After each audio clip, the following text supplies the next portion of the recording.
Have you ever looked at a bird and thought, yeah, that thing should not be that big? Well, mate, buckle up, because today, we are going straight into the world of giant birds, not your backyard sparrows, not your cute garden visitors. I'm talking about birds so tall, they can look you in the eye. Birds so heavy, they break records just by standing still. Birds so dangerous, some experts literally call them living dinosaurs. Just imagine, a creature taller than an NBA player, running faster than a racehorse, or a winged shadow drifting above you with a 3-meter wingspan, blocking out the sun for a second. And here's the twist. Some of these giants can't fly at all, while others soar higher, louder, and farther than any bird on Earth. Over the next few minutes, we're going to travel across deserts, jungles, ice fields, and mountain peaks, meeting predators with claws like bear talons, colossal birds that rule the sky, and even a hummingbird. Yes, a hummingbird. That's way bigger than you think. So take a breath, get ready, and ask yourself, if birds are supposed to be small, then what on earth are these? Because once you see the giants on this list, you'll never look at birds the same way again. You think you've seen big birds? No, you've only seen birds. This is something else. The ostrich isn't just the biggest bird on the planet. It's practically a feathered linebacker that decided flying was overrated. And honestly, can you blame it? When you're this tall, this fast, this powerful, why bother with wings? Picture it. You're standing in the African savanna, the heat shimmering off the ground, and suddenly you see a neck rising in the distance. Not a giraffe, not a person on stilts, but a bird. A bird staring at you like, yeah, I know I'm huge. What are you going to do about it? Here's the fun part. Ostriches can run over 40 miles per hour. 40. That's faster than half the athletes we watch on TV. Imagine being late for work and an ostrich just blows past you on the highway. You'd quit your job right there. And their legs? Each one is basically a biological sledgehammer. One kick can take down a lion, which raises the question most people never ask. Why are we more afraid of fictional dinosaurs when real ones are sprinting across Africa wearing fluffy feathers? But here's where it gets weird. For all that muscle, the ostrich has a brain about the size of a walnut, which makes its attitude even funnier. It'll stare you down like it's plotting something, when in reality, it's probably thinking about absolutely nothing. It's confidence with zero thoughts behind the eyes, a truly powerful combination. And then there's the eggs. Ostrich eggs are so big and so heavy that cracking one open feels less like cooking breakfast and more like starting a construction project. One egg can feed a whole family if you've got the upper body strength to open it. But here's the mini twist. Despite being the world's biggest bird, the ostrich is weirdly elegant. It glides across the grass, neck swaying, feathers bouncing, like a fashion model who accidentally wandered into a marathon. So let me ask you this. If the biggest bird on Earth can't fly, does that make flying overrated?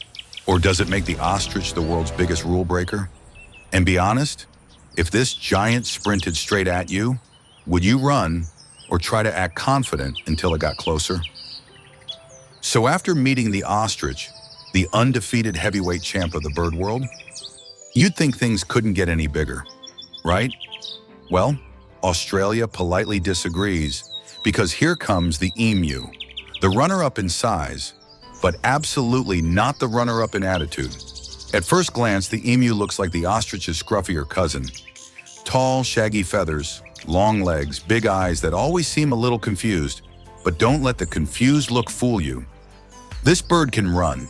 We're talking 30 miles per hour across scorching deserts and open plains, without stopping and without sweating.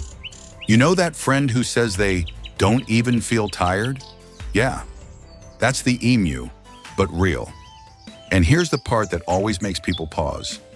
Emus once fought a war, not metaphorically. Australia literally declared a war on emus, and the emus won. Imagine telling your kids, yeah, back in the day, our government tried to defeat birds, and the birds said no. Thanks. That's the energy the emu brings. But there's more. Their feet are built like specialized running tools, balancing power and spring with each step. And their feathers. They're double-layered insulation, keeping them cool under brutal heat. Meanwhile, the rest of us complain the moment summer hits 90 degrees. Now here's a twist most people never expect. When emus mate, the males take over all parenting duties, mom lays the eggs, and then she dips. Dad sits on the eggs for nearly 2 months. No eating, barely drinking, just a giant feathered babysitter powered by determination and questionable life choices. Once the chicks hatch, he leads them around like a gentle giant, protective, patient, and yes, still running absurdly fast. But here's the question you have to ask. If the ostrich is the world's biggest bird, but the emu is the bird that literally defeated humans in a real war, which one is actually more impressive? Is true power measured in size or in the ability to embarrass an entire military? Because next, we're meeting a bird that doesn't need wars. It's already considered the most dangerous bird alive. If the emu is the runner-up with attitude, the southern cassowary is the bird that makes every other giant think twice. You ever look at an animal and immediately feel like it's judging you and also calculating the fastest way to take you out? That's the cassowary, the undisputed heavyweight of pure menace. Picture a bird the height of a middle schooler built like a bodybuilder, wearing glossy black feathers that look more like armor than plumage, and on top of its head, a massive helmet, the casque. Like nature said, let's give this thing a medieval upgrade. Now imagine this bird staring at you through neon blue and fire red skin patches, completely silent, like it knows something you don't. Kind of makes your brain whisper, should I back away slowly? Here's the part people always forget. Cassowaries are incredible sprinters. They can hit speeds of 30 miles per hour through dense rainforest while leaping over logs like Olympic athletes. Meanwhile, you and I can barely jog without checking our heart rate. And then there are the feet, the reason every expert calls it the world's most dangerous bird, 3 toes. One of them armed with a dagger-like claw up to 5 inches long. One kick and you suddenly understand why dinosaurs ruled the earth. Because this bird is a dinosaur. Just one that still pays taxes in Australia. But here's the twist. Despite the scary reputation, cassowaries are actually shy. They avoid humans. They love fruit. They wander through rainforest paths like giant, colorful monks minding their own business. It's only when people get too close, act dumb, or try to feed them that problems start fun. In fact, cassowaries swallow fruit whole, giant fruits, and poop out the seeds miles away. Entire rainforests depend on this bird's digestive generosity. Imagine being so important that trees literally rely on your bathroom schedule to survive. So now the real question is, the southern cassowary truly dangerous, or just the world's most misunderstood introvert with knives for toes? And be honest, if you saw one staring at you on a forest trail, would you hold your ground? Or suddenly remember you left something in the car? So after meeting the southern cassowary, the rainforest's armored linebacker, you might be thinking, okay, that's got to be the peak of giant bird intensity. But then the northern cassowary walks in, and suddenly the rainforest feels like it just unlocked hard mode. At first glance, the northern cassowary looks similar to its southern cousin. Tall, muscular, feathers that resemble shredded black vinyl, and that same prehistoric vibe. Like something that should have disappeared 66 million years ago, but didn't get the memo. But look closer. The northern cassowary carries itself differently, more alert, more curious, more, don't test me, human. Its casque, that bony helmet, tends to be narrower and taller, almost like it's wearing a custom-made crown for a jungle throne. And its skin colors? A cooler palette, deep blues, bold reds, sometimes a glowing turquoise, like the rainforest painted it by hand. Now here's the part that sneaks up on people. The northern cassowary is rarer, more secretive, and lives in the dense lowland jungles of Papua New Guinea, where even sunlight struggles to break through the canopy. Imagine a giant bird, nearly 2 meters tall, moving through a shadowy forest without making a sound. That's not a bird, that's a stealth unit with feathers. And just like its southern cousin, those legs are no joke. Powerful enough to leap obstacles with ease, fast enough to outrun most humans, and armed with that same razor-sharp claw that says, "Respect my personal space," or "learn the hard way." But here's a twist. The northern cassowary is actually a keystone species. It eats enormous rainforest fruits, swallows them whole, then transports the seeds across long distances. Some trees literally cannot survive without cassowaries. So yes, this massive feathered menace is also a gentle gardener, keeping the forest alive. And there's something strangely charming about it. For all the danger and dinosaur vibes, it spends most of its day wandering peacefully, nibbling fruit, studying the forest floor, like a giant, colorful monk on a nature walk. So let me ask you, if a bird is rare, shy, essential to the forest, but also equipped with a built-in dagger that can ruin your whole week, is it a villain or the most hardcore environmentalist on Earth? And more importantly, would you trust this rainforest ninja to walk quietly past you? Or would you pretend you're part of the nearest tree? By now you've met the southern cassowary and the northern cassowary, two rainforest tanks with feathers. So you might be wondering, okay, but what exactly is a cassowary? Why are these birds built like prehistoric linebackers in the first place? Great question, because the cassowary family isn't just big, it's one of evolution's weirdest success stories. Imagine a bird that couldn't fly. So instead of giving up, it said, "Fine, I'll just become a tank." And evolution shrugged and said, "Yeah, that works." All cassowaries share the same blueprint. Tall, glossy black feathers that look more like fur, thick legs built for sprinting and kicking, that iconic casque, the helmet that gives them their dinosaur aesthetic, and skin colors so neon you'd think they walked out of an art exhibit. And here's the thing most people don't realize. Cassowaries aren't aggressive by default. They're shy, silent, introverts with knives for toes. They move through their rainforest homes like giant shadows, quiet, cautious, avoiding trouble unless someone forces it. But when trouble does come, that changes everything. A cassowary can jump straight up, kick forward with insane power, and slash with that razor claw, the same way their ancient relatives probably did back when the world was full of things scarier than humans. Fun fact, scientists believe cassowaries are among the closest living analogs to the theropod dinosaurs. You're basically looking at a 21st century velociraptor that decided fruit was easier to catch than meat. But here's the real twist. Cassowaries are guardians of the rainforest. Their digestive system can handle massive fruits that other animals can't swallow. Some seeds must pass through a cassowary before they can sprout. Without these giant birds, parts of New Guinea and Australian rainforests would literally collapse. So yes, the world's most dangerous bird is also one of its most essential gardeners. A walking contradiction with the attitude of a bouncer and the heart of a conservationist. But let me ask you, if a bird can shape entire forests while also being capable of sending you straight to the ER, does that make it a hero?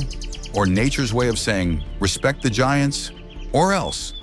Because next, we're leaving the jungle giants behind and heading to the icy edges of the world, where a different kind of giant rules without ever leaving the ground.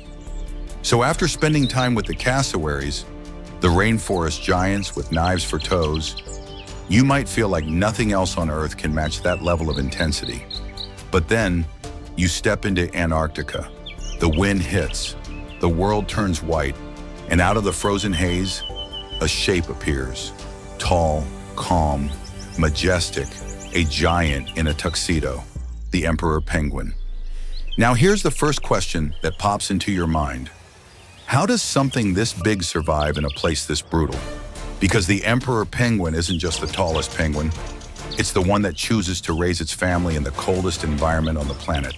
No trees, no shelter, just ice, wind, and temperatures that make your bones shiver just thinking about it. And yet, this giant bird thrives. Picture this, you're standing in the middle of an Antarctic blizzard, snow blasting sideways, visibility dropping to almost nothing. And a colony of thousands of emperor penguins is standing perfectly still in a giant huddle. They rotate positions.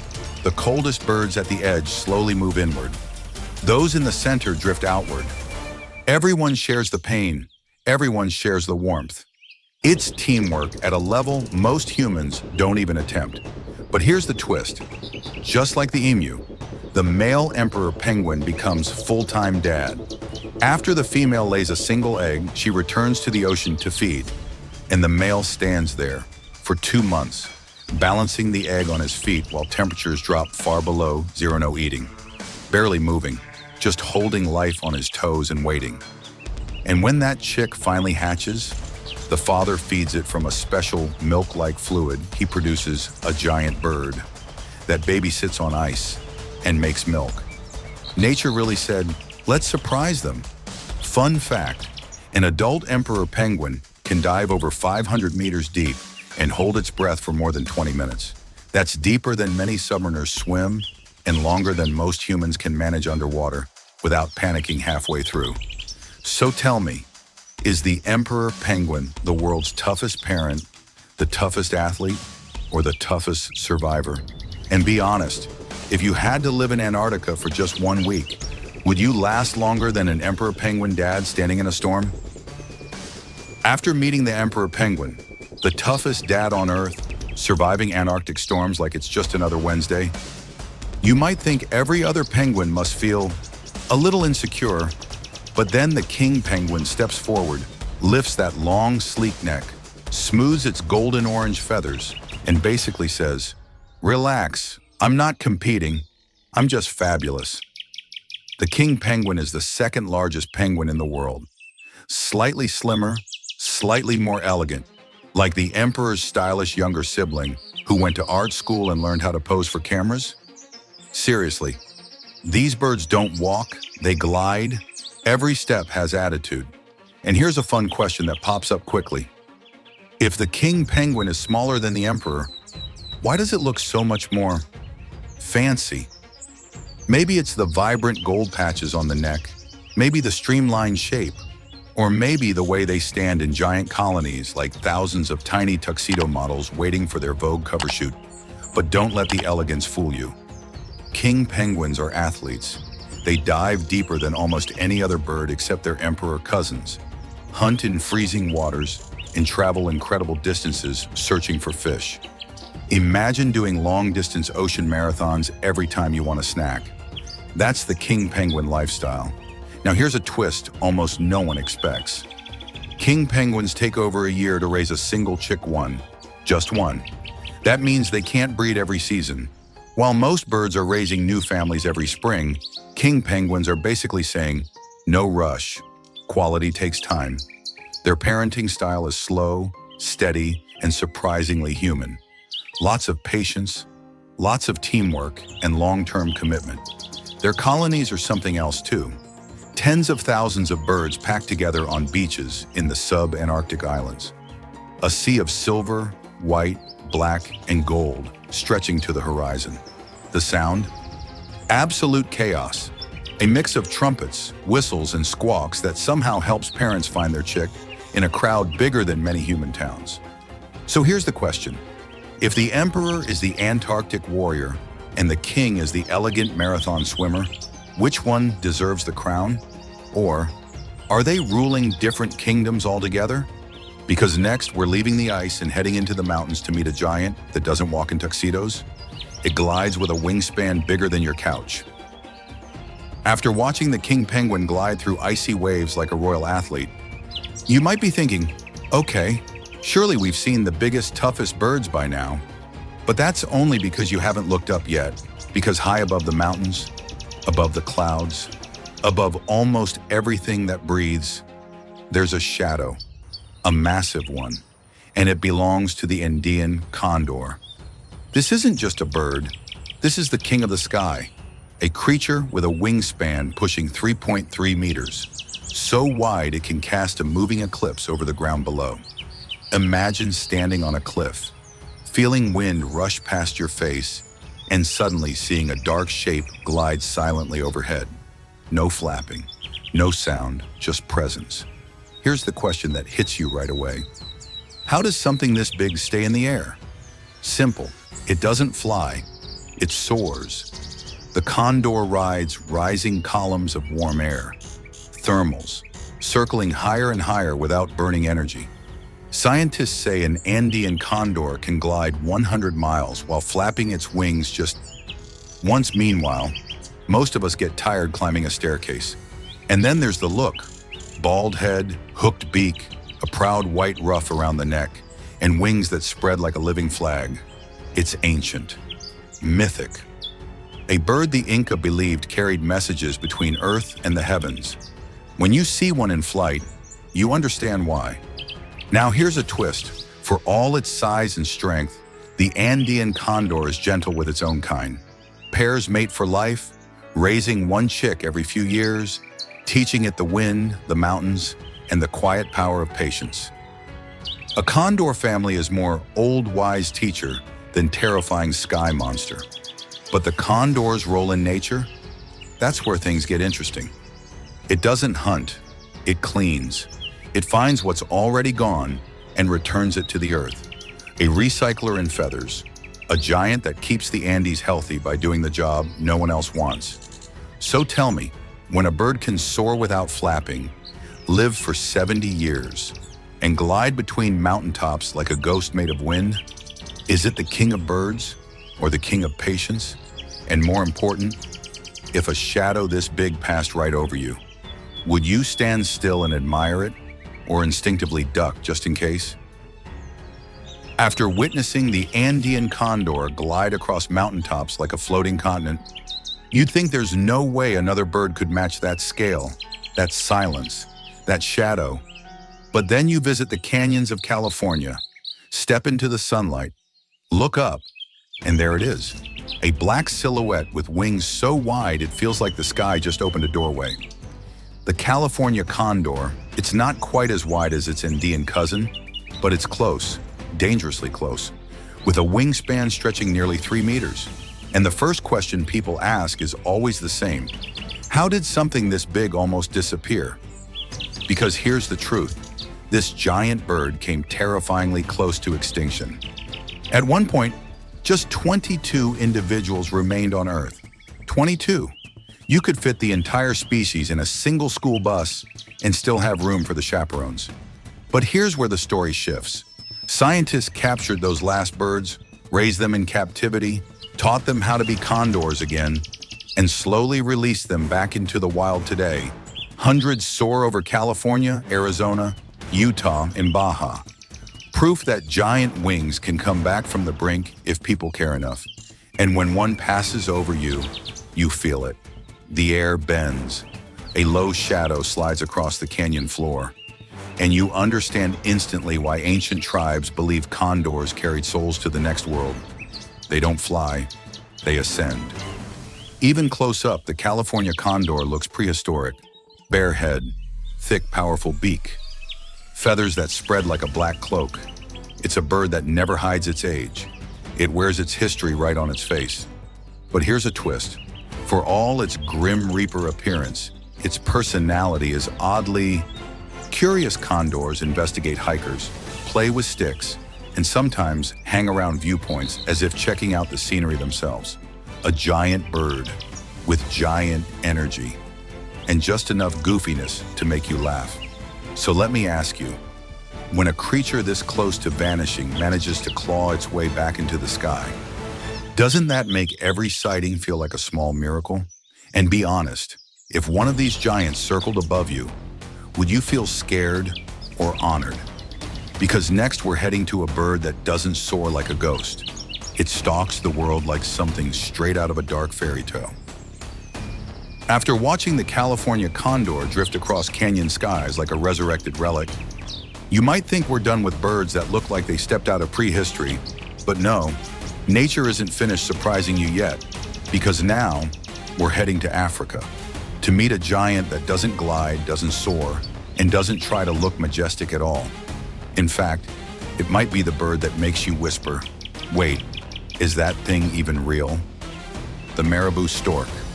This bird stands nearly 1.5 meters tall, long legs, massive wings, and a presence that feels like it belongs in a gothic horror movie.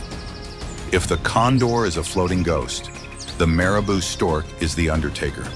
Imagine a bald, wrinkled head, a giant dagger-shaped bill, a neck pouch hanging like an unsettling ornament, and feathers that seem permanently disheveled no matter how much it preens. It's the kind of bird you'd expect to see perched on top of a castle during a thunderstorm. But here's the twist. Despite looking like the villain of the savanna, the marabou stork is one of the most important cleanup crews in Africa. It patrols grasslands, dumps, riverbanks, and removes everything that would otherwise rot in the heat. Dead animals, scraps, leftovers. If the world had a delete button, the marabou stork would be it. And here's something wild. It has a wingspan that can exceed 3 meters. When it opens those wings, you suddenly remember that beauty and elegance aren't the only ways to command respect. Sometimes intimidation works just fine. Now here's the part that shocks everyone. Marabou storks nest in massive colonies where hundreds of these giants gather in trees that seem way too fragile to hold them. Branches bend, creak, and somehow don't break. It's like watching a physics experiment that shouldn't work, but absolutely does. But for all its Grim Reaper energy, this bird is also surprisingly calm. It walks slowly, almost thoughtfully, as if contemplating the meaning of life between meals. So let me ask you, when a bird looks this eerie, does massive size make it scarier or strangely cooler? And if you saw one walking toward you across the savanna, would you snap a photo or quietly reconsider your life choices? Because coming up next is a bird that's just as tall, but twice as strange, with a beak so big you'll swear it's a creature from a lost world. After staring into the unsettling undertaker energy of the marabou stork, you might think you've seen the strangest giant bird Africa can offer. But then, something moves in the swamp. Tall, motionless, silent in a way that feels almost unnatural. You squint, and the first thing you notice isn't the height or the eyes, but the beak, a giant, blocky, shoe-shaped beak. And you realize this isn't just a bird. This is the shoebill. The shoebill doesn't look real. It looks like a creature someone designed after binge-watching dinosaur documentaries at 3 a.m. Standing up to 1.5 meters tall, it stares at you with eyes that seem to read your browser history. Completely still, like a statue built by a civilization that vanished long ago. And here's the strangest part. The shoebill barely moves. It can stand frozen for 30, 40, 60 minutes without so much as blinking. Why?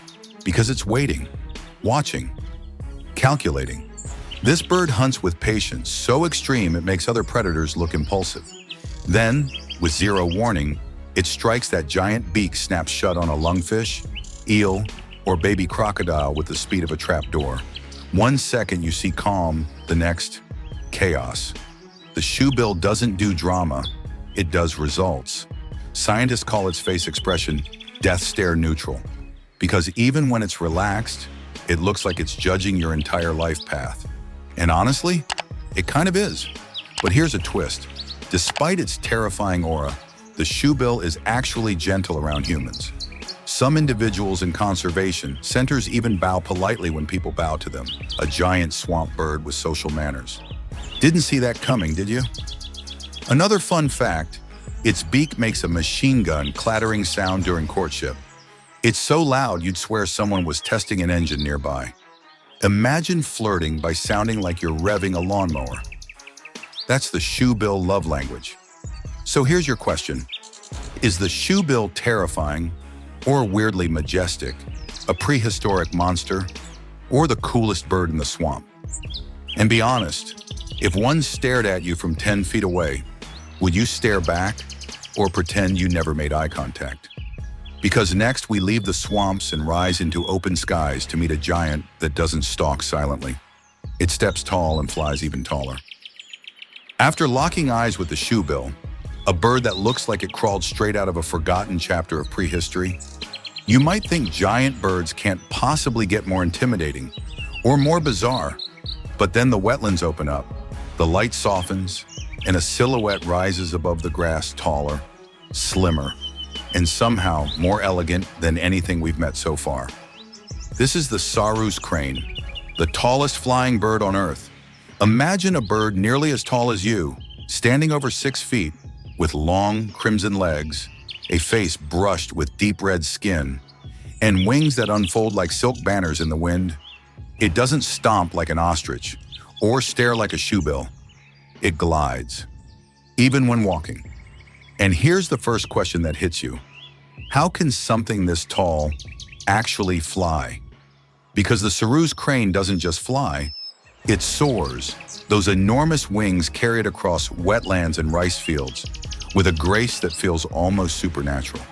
It lifts slowly, steadily, like it trusts the sky and the sky trusts it back. But there's something even more striking. Its voice, a deep, resonant trumpet call that echoes for miles. When two Saru's cranes bond, they perform a synchronized duet, rising and bowing, stepping in rhythm, calling in perfect harmony. It looks like a slow-motion waltz choreographed by nature itself.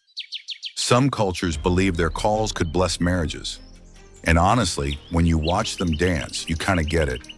And now for the twist, these giants mate for life.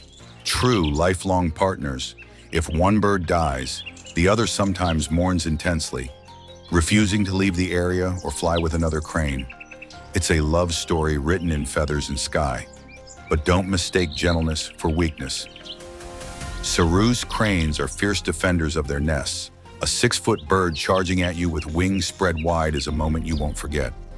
Most predators think twice. Humans should too. So here's the real question. If the tallest flying bird in the world can embody elegance, loyalty, and raw power all at once, what does that say about our idea of grace? And be honest, if a Saru's crane invited you into its dance circle, would you step forward or pretend your legs suddenly forgot how to move? Because next we meet a giant that trades elegance for sheer bulk, with a wingspan like a glider and a throat pouch engineered by nature itself. After watching the Saru's crane rise into the sky like a 6-foot poem, you might think giant birds can't possibly get any bigger in the air. Grace, yes.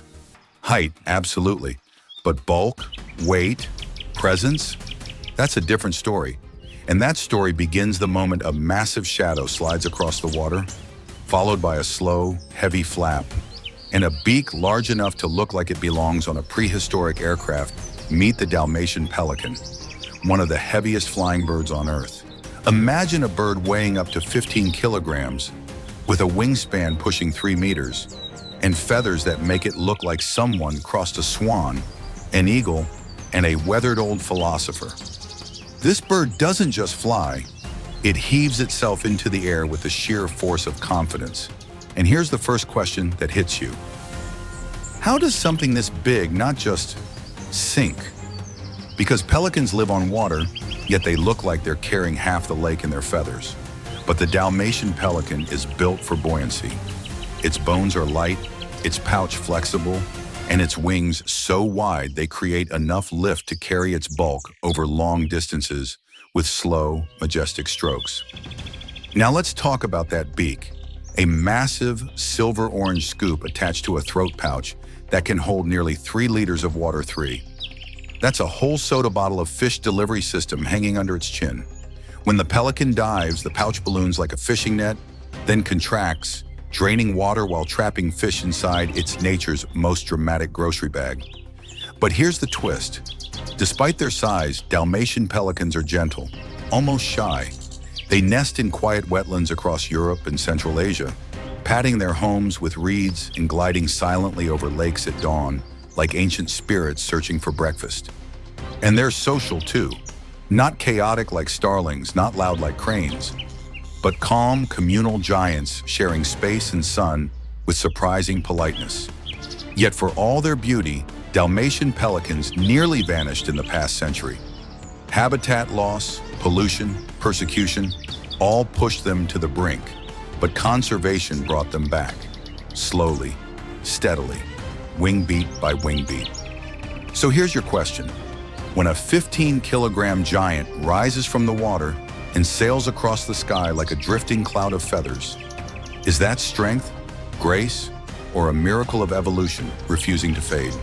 Because next we meet its cousin, a pelican just as oversized, but with a trick up its sleeve that involves carrying a small lake under its beak. After seeing the Dalmatian pelican haul its 15-kilogram frame into the sky with wings like floating sails, you might be wondering, all right, how much bigger can a pelican really get?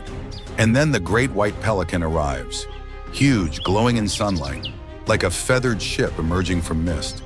Suddenly, size feels different. Not just heavy, not just wide, but collective, because great white pelicans don't travel alone. They move like an armada. Imagine dozens of enormous white birds lifting off together, wings flashing gold and pink as the sunrise hits them, their shadows rolling across the water like drifting clouds. It's the kind of moment that makes you whisper, "Is this still Earth?" This pelican has one of the largest beaks in the entire bird world. Long, pale yellow, curved like a scythe. And below it, the legendary pouch. That pouch can hold nearly 3 liters of water in a single scoop. 3 liters. Enough to make you reconsider calling this a bird and not a mobile liquid transport system. Now here's the real surprise. Great white pelicans fish together. Not randomly, not chaotically, but with strategy. They form wide semicircles on shallow lakes, then slowly tighten the formation, beating their wings against the surface to herd fish into one panicked cluster. When the fish have nowhere left to run, the scooping begins. It's coordinated, efficient, and honestly, a little intimidating. A fishing tactic that feels almost military. And yet, despite their giant presence, great white pelicans are surprisingly graceful in the air. They tuck their heads back, stretch their long necks when landing, and glide so easily you forget they weigh as much as a small dog. Their flight has that big creature moving too smoothly vibe, just like watching a cargo plane fly with swan-like elegance. But here's a twist. These pelicans are stronger migrants than people expect. Some populations travel thousands of kilometers between Africa and Europe, crossing deserts and seas with nothing but warm air and instinct guiding them. So here's your question. When you see a massive bird working in a coordinated fleet to corner entire schools of fish, is that teamwork, intelligence, or simply proof that giant birds play by giant rules? And be honest, if you saw 20 of these giants paddling toward you in formation, would you film it or politely move out of the way? Because next we leave the water and meet a giant that isn't built to sail, but built to walk, the heaviest bird on Earth that can still take off. After watching a fleet of great white pelicans work together like a feathered navy, you might think giant birds hit their peak on the water. But then you step onto the dry savannas of southern Africa. The heat shimmers, the grass trembles, and something enormous begins walking toward you. Not flying, not running, just walking. Slow, deliberate, confident, like it owns every inch of earth under its feet. Meet the Cory bustard, the heaviest flying bird on the planet. And here's the first thought that pops into your mind. Wait, this thing can fly? Because the Cory bustard looks like someone combined a turkey, a crane, and a linebacker, then challenged it to defy physics. Males can weigh up to 20 kilograms. That's 40 plus pounds of feathered determination. When a Cory bustard decides to take off, it doesn't look graceful. Oh no, it looks like an airplane that should have been retired years ago, but still insists on making the morning flight. It runs, flaps those massive wings, runs some more, flaps harder, and finally lifts off. Once in the air though, it's surprisingly majestic, gliding low over the grass like a shadow with purpose. But on the ground, the Cory bustard is a walking contradiction. Slow, calm, almost dignified, until it finds food. Then the giant becomes a vacuum cleaner. Insects, snakes, lizards, small mammals. If it moves, it's on the menu. Some individuals even drink water straight from elephant footprints, because why not? When you're the heavyweight champ of the savanna, you drink wherever you please. Now here's the twist. During mating season, male Cory bustards transform into living parade floats. They puff out their necks, raise their crests, inflate huge white air sacs, and strut around with booming calls that echo across the savanna. It's not subtle, it's not modest. It's basically the "look at me" dance turned up to 11. And despite their bulk, they're incredibly alert, eyes scanning constantly, ready to sprint or fly at the slightest hint of danger, which is impressive because sprinting while carrying 20 kilos on stilts isn't exactly easy. So here's your question.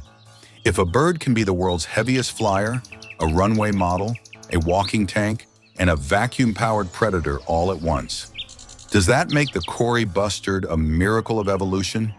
Or just a giant that refuses to follow the rules? Because next we head to Europe to meet its slightly slimmer cousin, still huge, still powerful, and famous for one of the most dramatic courtship displays on Earth. After spending time with the Cory bustard, the heavyweight champ of African skies, you might be thinking, okay, surely we've hit the ceiling for giant birds that still manage to fly. But then you travel north, across deserts, across seas, into the rolling plains of Europe. And there, standing tall in a golden field, is a bird that makes you stop and whisper, "Hold on, that thing lives here?" Meet the great bustard, one of the largest flying birds in Europe, a feathered mountain with legs. At first glance, the great bustard looks like the Cory bustard's distinguished European cousin. Broad chest, thick neck, powerful legs, and feathers patterned in russet, white, and gray, like someone painted autumn onto a bird. Males can weigh over 15 kilograms, making them absolute titans of their landscape. But here's the question that sneaks up on you. How does a bird this big pull off a mating display?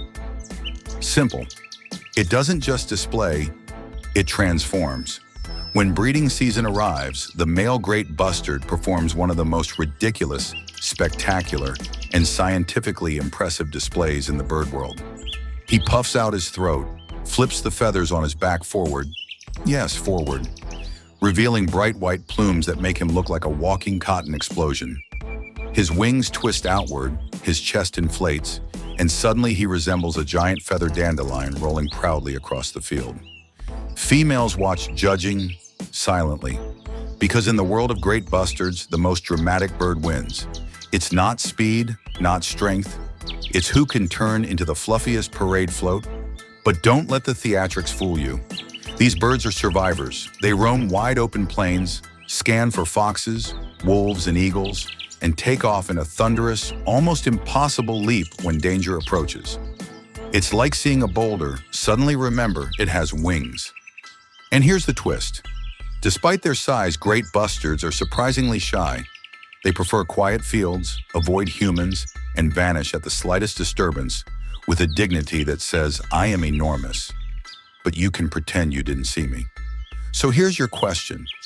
If a bird can weigh as much as a teenager, look like a giant exploding featherball, and still fly across the European sky, is that comedy, elegance, or proof that evolution occasionally enjoys showing off? Because next we're leaving softness behind and diving headfirst into power to meet a giant bird whose claws can rival a bear's and whose presence rules entire jungles.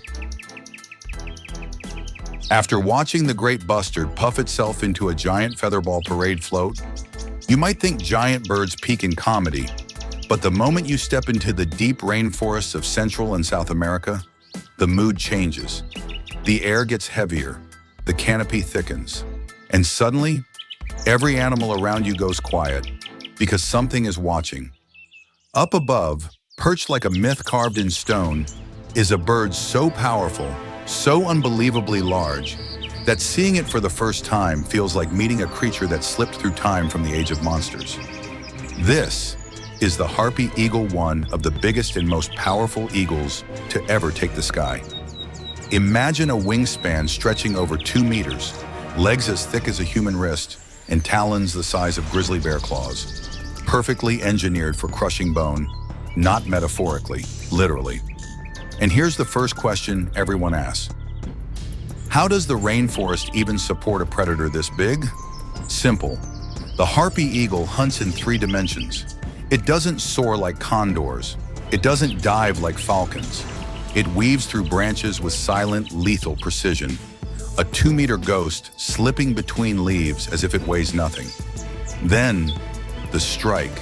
Sloths, monkeys, opossums. If it climbs, the harpy eagle considers it fair game. It hits prey with the force of a falling bowling ball, grabs with those crushing talons, and vanishes back into the canopy before the forest even realizes what happened. Yet here's the twist. This monster loves cuddling. Pairs mate for life. They build enormous nests, return to the same tree year after year, and raise just 1 chick every 2 or 3 seasons. That chick, spoiled, pampered, fed like royalty, takes up to a full year to learn to hunt. That's not a predator. That's a helicopter parent with wings.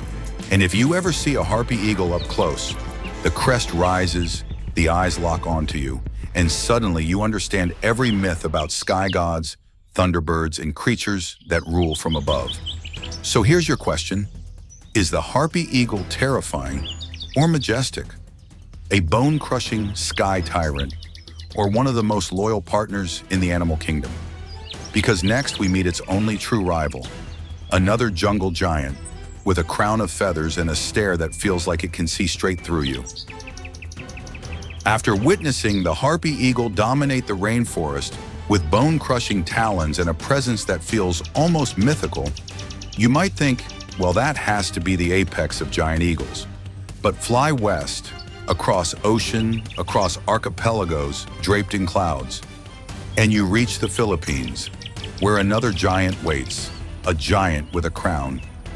This is the Philippine eagle, one of the largest, rarest, and most spectacular raptors on Earth. At first sight, the bird doesn't look real. Long, shaggy feathers forming a crest around its head, pale blue-gray eyes that cut through the forest light, and a beak so deep and powerful it looks like it was carved from steel. This isn't just an eagle, it's a king with a mane. And here's the first question that hits you. How can a bird this big survive in a dense jungle? The answer, with precision. While the harpy moves like a boulder falling from a tree, the Philippine eagle moves like a blade through air. Silent, controlled, threading itself through branches as if the forest rearranges itself to let it pass. This giant preys on monkeys, flying squirrels, hornbills, anything bold enough to climb high or slow enough to hesitate. Its strike is clean, fast, and brutally efficient. But here's the twist. Despite being one of the world's most fearsome hunters, the Philippine eagle is heartbreakingly gentle with its family pairs mate for life. They build massive nests in ancient dipterocarp trees taller than many buildings, and raise only 1 chick every 2 years. They invest everything into that one life. Every flight, every meal, every shriek echoing through the canopy. And because of that, their critically endangered deforestation, habitat loss, human expansion, all squeezing the eagle's world smaller and smaller. This giant, this king, now fights for survival, not from predators, but from disappearing space. Yet when you see one in flight, crest lifted, wings stretched wide, sunlight catching its feathers, you feel something rare, awe mixed with responsibility. So here's your question. Is the Philippine eagle the most powerful raptor, the most beautiful, or simply the most irreplaceable? And if one landed on a branch above you, would you feel fear or the strange, humbling urge to bow back? Because next we head north, to a land of ice, storms, and roaring seas, where a giant with a massive yellow beak rules the coastline with thunder. After standing beneath the Philippine eagle, a crowned giant of the jungle with eyes sharp enough to cut silence, you might think no bird can possibly feel more commanding. But then the climate shifts, the air gets colder, the forests thin into coastline, waves crash, wind howls, and perched on a frozen branch overlooking the sea is a bird so massive, so heavy, so unmistakably here that its presence feels like thunder with feathers. This is the Steller's sea eagle, one of the largest and most powerful eagles on the planet. The first thing you notice isn't the wings. Though they stretch wider than most people's arms, it's the beak. Bright yellow, huge, hooked like a battle axe. It looks less like a tool and more like a warning, a billboard, a statement written in keratin that says, anything in the water belongs to me. Here's the question that immediately hits you. How does something this big survive in a place this harsh? Simple. It thrives where other predators break.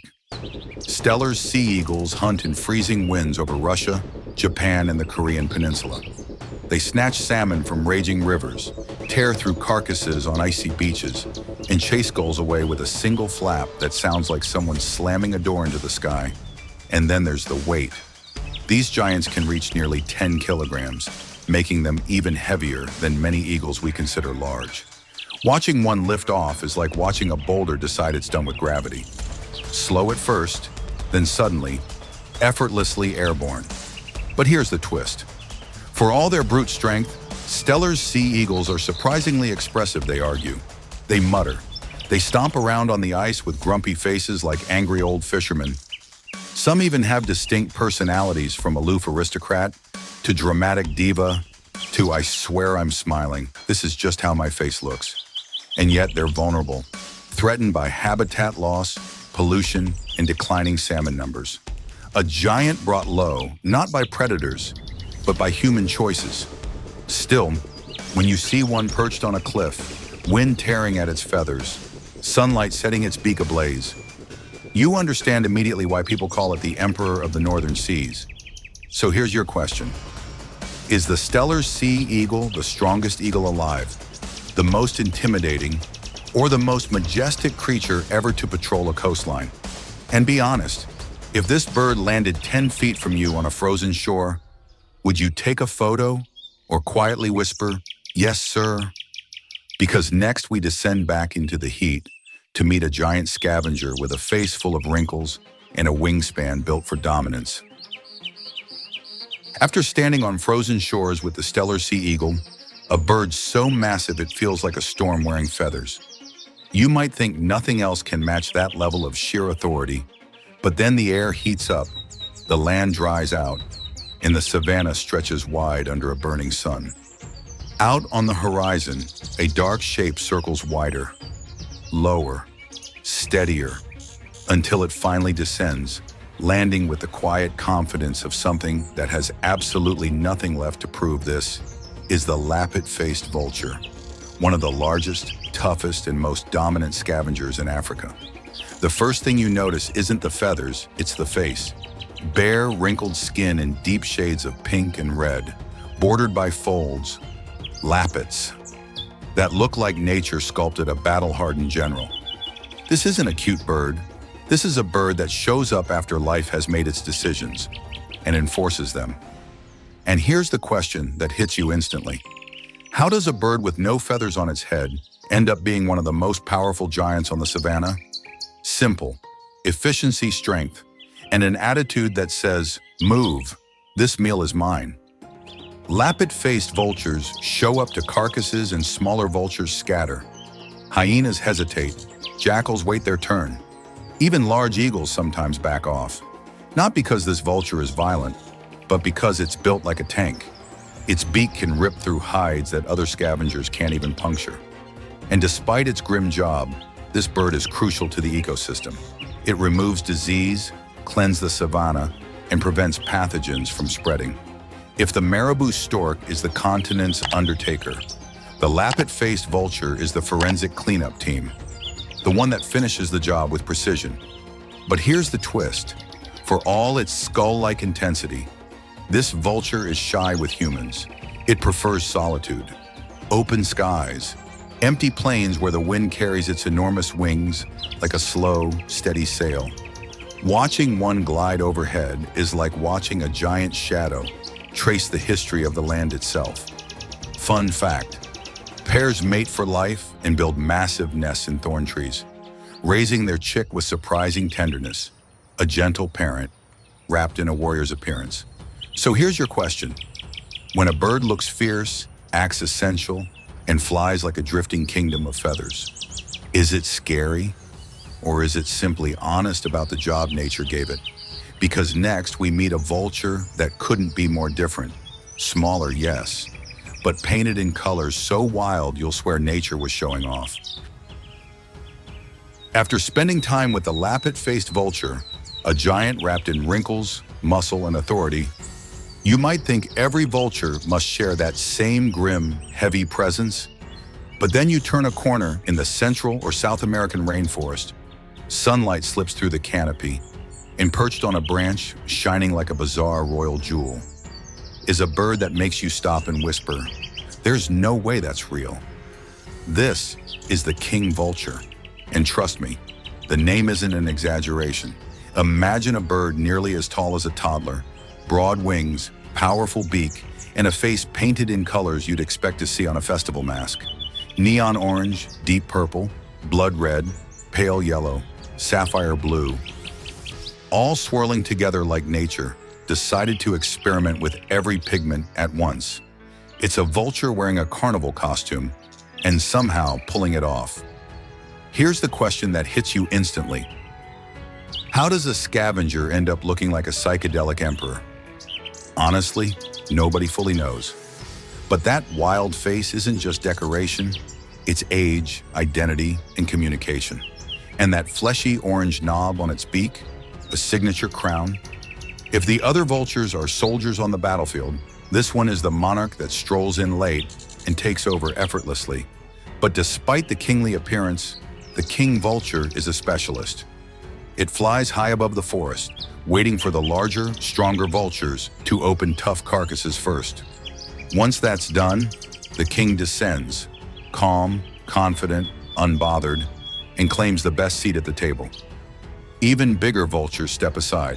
Status isn't argued, it's acknowledged. Now here's the twist. For all its surreal beauty, the king vulture is surprisingly quiet. It doesn't have strong vocal cords. Most of the sounds it makes are low, breathy grunts, as if it's too regal to raise its voice for anyone. And while its face is a riot of colors, its wings are stark black and white. A visual reminder that this bird is both a clown and a king fun fact. Ancient Maya civilizations depicted king vultures in art and myth as messengers between humans and gods. Considering its presence, it's not hard to see why. So here's your question. Is the king vulture the world's strangest giant, the most beautiful, or the most confusing mix of royalty and chaos nature ever invented? Because next, we're leaving the realm of giants for one breathtaking twist. A bird famous for being tiny, except this one isn't tiny at all. After meeting the king vulture, a giant painted like royalty in a world of scavengers, you might think our journey through giant birds is locked into one theme: massive wings, massive claws, massive shadows. But nature loves plot twists. And this next bird is the twist. Because now we're stepping into a world where giant doesn't mean heavy or tall. It means unexpected. A world of iridescence, a world of lightning-fast wings, a world of birds so tiny you can hold most of them in one hand, except this one. This is the Empress Brilliant Hummingbird, one of the largest hummingbirds on Earth, a creature so surreal it feels like nature accidentally broke its own rules and decided not to fix them. You expect hummingbirds to be tiny, right? Small enough to hover like insects, light enough to perch on a single flower stem.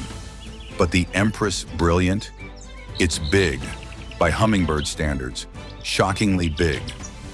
Long tail streamers that trail behind like silk ribbons, emerald green plumage that catches the sun like liquid gem light, and a body longer than many people believe hummingbirds can even reach. And here's the question that hits you immediately.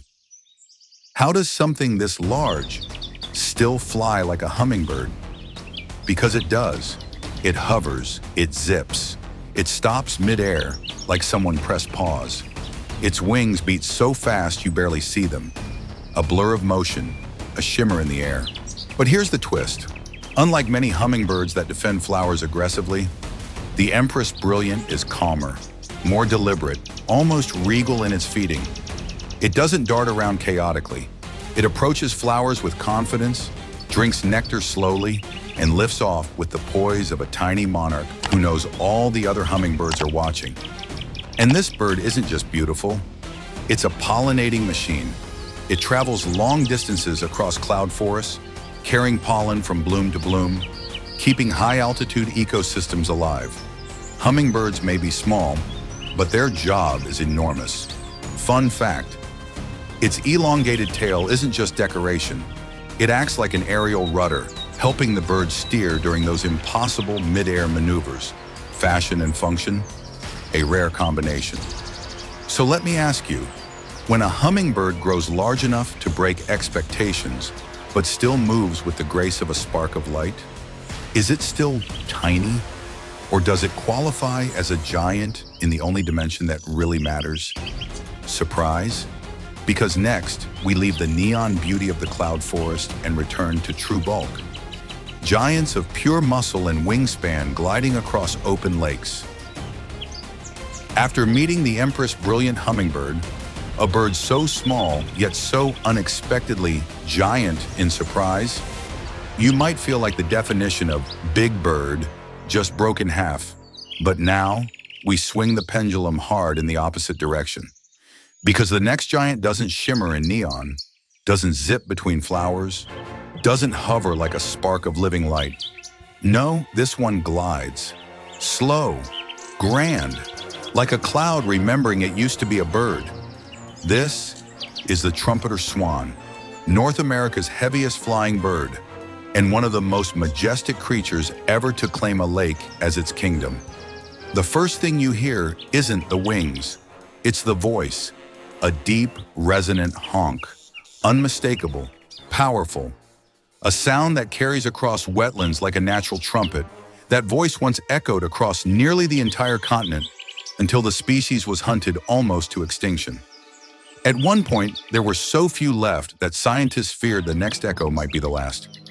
But here's the twist. The trumpeter swan didn't disappear. We brought it back. Through decades of conservation, small surviving populations were protected, nurtured, multiplied. And today, their white wings once again sweep across lakes and marshes with slow, thunderous confidence. And when one takes flight, you feel it.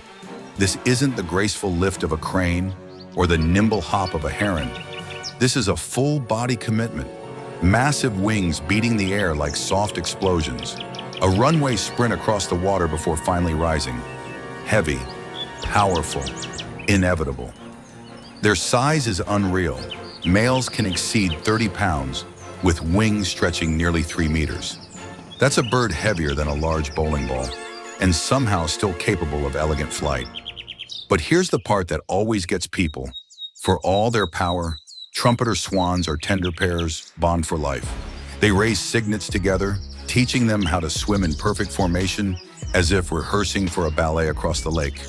Fun fact, those fluffy gray cygnets imprint strongly on the first moving thing they see.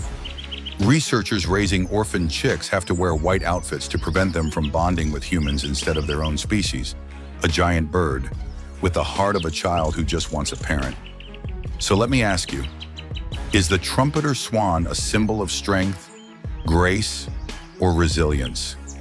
And if one glided toward you across a mirror-still lake at dawn, would you stand in awe or instinctively feel like you're witnessing something sacred? Because next we meet its elegant European cousin, a bird just as grand, but a little quieter in voice and perhaps a little louder in beauty. After watching the trumpeter swan thunder across the water with a voice that shakes the marsh, you might expect its European cousin to be just as loud, just as bold, just as dramatic. But then the mute swan glides into view, and everything suddenly becomes quieter, calmer, almost cinematic. This is the bird that makes people stop talking mid-sentence, the bird that painters chased for centuries, the bird that seems to glide not on water, but through it. Like a ghost of elegance, the lake itself dreamed into existence, pure white wings, S-curved neck, orange bill with that iconic black knob, a little crown worn without apology. And the first question that pops into your mind is, how can something this big move like silk? Because the mute swan is huge, nearly 12 to 15 kilos, with wings that stretch wider than many eagles. Yet it barely disturbs the surface. No splashes, no awkward paddling, just smooth, steady gliding, as if the water exists solely to make this bird look perfect. And here's the twist, when for a mute bird, it's not actually mute, it just chooses silence. Its voice is soft, almost secret, a hiss, a low grunt, a quiet breath. But the wings, they roar. Stand close enough when a mute swan takes off, and you'll hear a deep whooshing sound, like wind tearing through velvet. Some people say it's one of the most beautiful wing sounds in nature. But beneath that elegance lies fire. Mute swans are fiercely territorial. If you wander too close to their nest, they won't just hiss, they'll charge. Head low, wings raised, looking 3 times larger than they already are. It's a moment that makes every human reconsider their confidence. Beauty and danger wrapped in the same set of feathers. Still, they mate for life, and not casually. They swim together, mirror each other's movements, and sometimes curve their necks into a perfect heart shape. A natural symbol so iconic it became a global shorthand for romance. Here's a fun fact. Unlike most big birds, mute swans can sleep floating on the water with one eye open, literally. Half the brain rests, half stands guard elegance with a built-in security system. So here's your question. Is the mute swan adored because it's beautiful? Or beautiful because it behaves like it knows it's adored? And if one drifted toward you at dawn, mist rising off the lake, would you film it or just stay quiet, afraid of breaking the moment? Because next we finish our journey with a true giant, a bird so tall, so commanding, it turns wetlands into its personal kingdom. After watching the mute swan glide across a lake like a living painting, you might think we've reached the peak of elegance among giant birds. But then the water shifts, the reeds tremble, and something steps out that makes even swans look small. This is the Goliath heron, the tallest heron on Earth, and a bird so enormous it feels like it wandered in from a lost chapter of a nature epic. Picture a heron. Now stretch it, then stretch it again. Now paint it in rich chestnut, slate gray, and rusty gold. Give it legs like stilts, and a spear of a bill sharp enough to make you instinctively step back. That's the Goliath heron, standing up to 1.5 meters tall, towering over the marsh like a feathered sentinel. And here's the question that pops into your mind instantly. How does something this big survive without tripping over its own legs? The answer, with ridiculous precision, this bird doesn't walk, it stalks. Slow motion, measured, like each step is part of an ancient ritual written into the mud. And when it hunts, you barely see the movement, a freeze, a breath, a lightning strike from that massive bill. And a fish the size of your arm is suddenly no longer a fish. You don't hear drama, you hear efficiency. But here's a twist. Despite its intimidating size, the Goliath heron is surprisingly shy. If it notices you watching, it stiffens, tilts its head, and slowly backs away as if saying, "Look, human, let's not make this weird." Its nest is just as oversized, a giant platform of sticks, usually on remote islands or tall trees, big enough to be mistaken for a small raft. And because Goliath herons prefer solitude, they don't gather in noisy colonies like their smaller cousins. They enjoy peace, quiet, and plenty of personal space. A relatable lifestyle choice. Fun fact, everything about this bird is oversized except its voice. Instead of a dramatic call, it gives out a deep frog-like croak that sounds like a baritone clearing his throat at rehearsal. For a bird this massive, it's oddly humble and somehow perfect.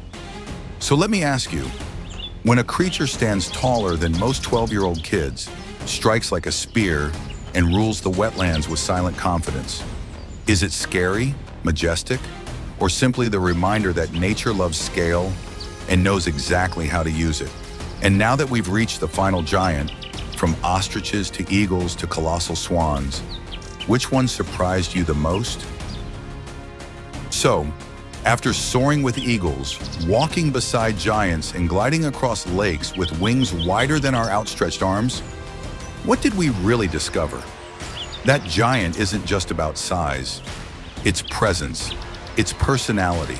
It's the feeling you get when a creature bigger, older, and wilder than you reminds you that the world is still full of wonders you haven't even imagined yet. We met birds that sprint faster than horses, birds that rule rainforests with talons like ancient weapons, birds that carry love across continents, and even a hummingbird that rewrites what tiny is supposed to mean. Some were elegant, some were frightening, some were strangely funny, but all of them, every single one, proved that nature doesn't follow our rules, it writes its own. And maybe that's the quiet message behind these giants, that the world is bigger than our screens, that mystery still walks, flies, and hunts out there, just beyond the horizon. So tell me, which giant stayed with you? Which one made you rethink what a bird can be? Drop your answer in the comments. And if you're ready for another journey, there's a whole world of wings waiting. Until next time, keep looking up.